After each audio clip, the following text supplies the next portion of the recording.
Our next speaker we have is someone who's no stranger. This person has spent a lot of time on with planning issues, and first as planning commissioner, and then as a city council member with serving 2 terms in 2009. So please help me welcome Austin City Council member Chris Riley.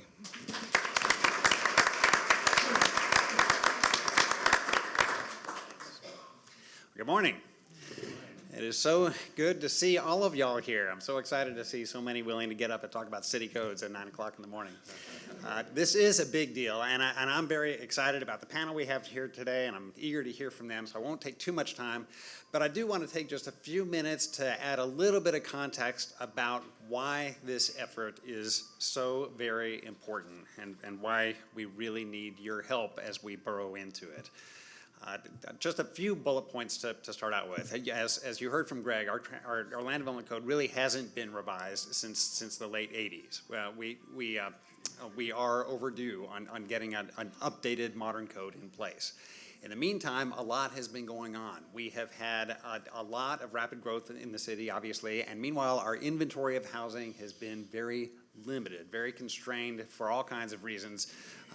But the result of that, with all that increasing demand and a very constricted supply, is we've got a serious affordability issue. It is getting harder and harder to be able to afford a home, especially in the central city or near transit, and we need to do something about that. Part of the problem, of course, is the process of getting new homes in place. It has become very, very slow, difficult, and expensive to get anything built in Austin, which makes it very, very hard to respond to the challenge we have. And this is the time to address all that. To be able to change the process so it's easier to get new housing stock in place and make sure that we actually get the housing we need in the places where we need it in ways that we haven't managed to achieve in the past. I do want to go just a little bit in some greater detail about the problems with the current code. In case y'all haven't had firsthand experience with it, there are some serious issues that were identified when the consultants came in and took a look at our code. And by the way, they were saying that this was one of the worst codes they had seen in a long time. After national experience, our code is a serious problem. Part of the problem is our base zoning districts have just become ineffective. We have competing layers of regulations, multiple layers. Anytime you want to do anything, we have a very complicated, we have a crazy patchwork of regulations, of different sorts of regulations all across the city. The upshot of all of that is a lack of housing affordability and choice. Even with all those regulations, we haven't managed to get the variety of product that people are wanting today. With our code tends to be very auto-centric, as Greg mentioned, and that's part of the reason why our traffic problems have gotten to the point where they are. The code is just not in line with this new comprehensive plan that we just got in place in 2012 after years of effort. So the code is generally very hard to use. If you even to navigate it online is very problematic. The numbering systems are different like across the code. It's just a very unwieldy instrument to be using. It's here another point. It's ineffective digitally. It's organizationally, it poses problems for the city. You've got the left hand not knowing what the right hand is doing, which creates problems anytime you have an application going through the process. And it's just very complicated procedures. The hope is that with a new code that is well organized and clear, that both staff and the users and people in your position will be able to make sense of it. It will be a much more streamlined code. It will be clear, and we will just have a better sense of what we can do and where we can do it. I want to talk for a minute about the perceptions that people have of the city. And why this is so important. And before I get into this, let me just let me pause for a moment to reflect on all those problems we identified in the current code. It's important to recognize as you start looking at the code, the draft that we have and the mapping that is out there, we are not at the point where we have solved all those problems with the draft that's on the table. I cannot stand here and tell you this code fixes it, that we got everything right. It is still very hard to understand. You've got 3 different languages now that you have to speak. You have to know these new transect districts, which are kind of complicated because they're based on forms rather than uses. You have to understand the non-transect districts, which is kind of a translation of existing zoning, but in different words. And then you also have to have a decent grasp of the current districts, because when you look at the maps that are out there, there's an awful lot of cases where the old zoning has just been carried forward, because they often have conditional overlays that staff just haven't quite figured out how to translate into the new code provisions. So as you look at the map, you will still see some of the old zoning districts still on there. So that's 3 different systems that you've still got on this map. You will also see places where the zoning that's on the map is just not in alignment with what you would expect. Major intersections of crossroads, exactly where we want growth. The current map, the map that's out there now on the table is just not, it's just not quite right. There are a lot of ways in which we're just not there. And so, you know, you see all that, and one reflex might be, why even bother? Let's just stick with what we have if we're not going to get any better. And I'm here to tell you why you can't do that. We really have got to stick with this and get it right. It is so critical to get this right. Right now, as you guys know, lots are going, especially in the central city and especially near the major corridors, the prices are just going through the roof. We have vacant lots in central city neighborhoods near corridors going for $500,000 just for a vacant lot. Now, think about what that means if for our city. If the heart of Austin is only going to be accessible to people who can afford whatever gets built on a $500,000 bare lot, it's going to be a different Austin than the city I grew up in. It's just that housing is just going to be out of reach for many of your clients if they want to be anywhere where it's like especially around the heart of Austin.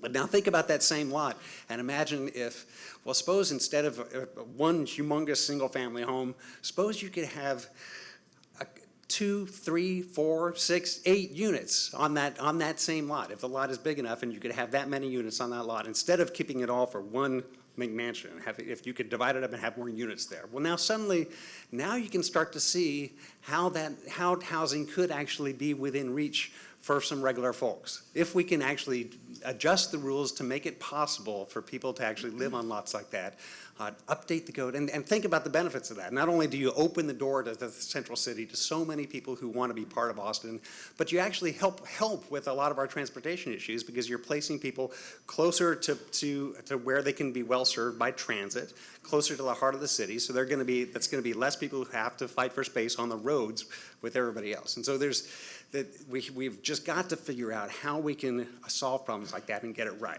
And that involves some degree of planning, and that requires thinking carefully about the future and where we want to be as a city in the future. And that is what we have not done very well in the past. And that brings me to this, the people's residents, the perceptions people have of the city.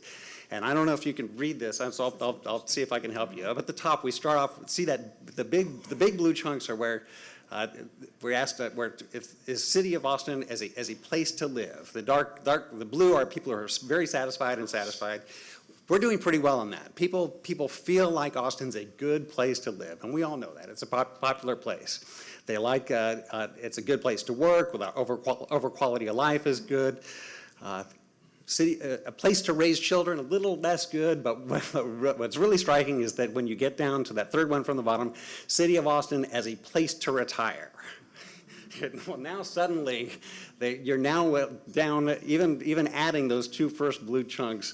Let me see if you're less than 50%. Most people are not seeing Austin as a place to retire, and the reason why, get down to the very bottom one, how well the city of Austin is planning growth.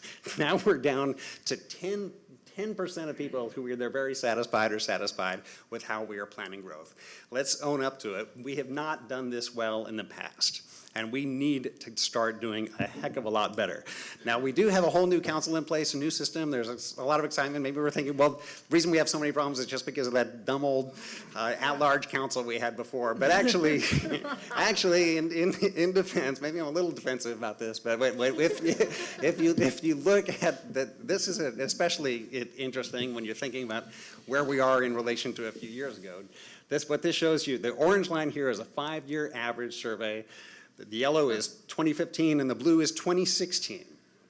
And so we ask, well, you still do very well in all three as Austin as a place to live. People still are feeling good about Austin as a place to live. But then look on down, all the way down to the bottom, how well Austin is planning growth. As of back in 2014, we were up around 34%. And then over the last 2 years, we've dropped down to 22, down to 13% who are feeling like Austin is doing well at planning growth. We do not have soaring confidence in our ability to plan growth at this point. And we need to step up, we need to up our game and start doing a lot better at getting this right. We need to be making the homes available all across the city in places where people that want them. We need to be thinking about the future. We need to be aiming for a city where people feel good about retiring here because we're doing so well at planning growth that we have got that nailed. Now, we are a long way from that now, and the only way we're going to get there is through your help. You know what people want and where they want it. You can help inform the process. You can help guide the language of the code so we get all these districts right, so we know what people want. And then the mapping, you can help us figure out exactly where those districts should go. And that is the only way this is going to happen. There's been a lot of discussion lately about why the maps are so far out of line from what we expected. A lot of people on staff and the consultant team have taken the view that they were just trying to translate what's already on the zoning maps, and that this hasn't been a planning exercise where they're just translating what's there. The problem is we know that what's there is not what we need. We need to do some planning. We need to step up and do some careful thinking about our city, and that's where you're gonna get us there. So here, just to underscore that the timeline that we're working with, and Greg did a great job of talking about this. You know that we've had the draft code out since February, and the maps were released in April.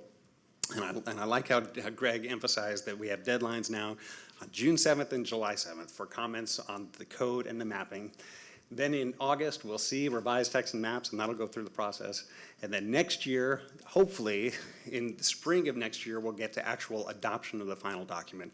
And one reason why the current council is so eager to get that done then is because nobody wants to see this spill over into the elections later next year. So hopefully, we can, if we just roll up our sleeves and get to work, we can get this all taken care of before then. Greg mentioned the open houses for the mapping. I think these will be great opportunities to take a look at the maps.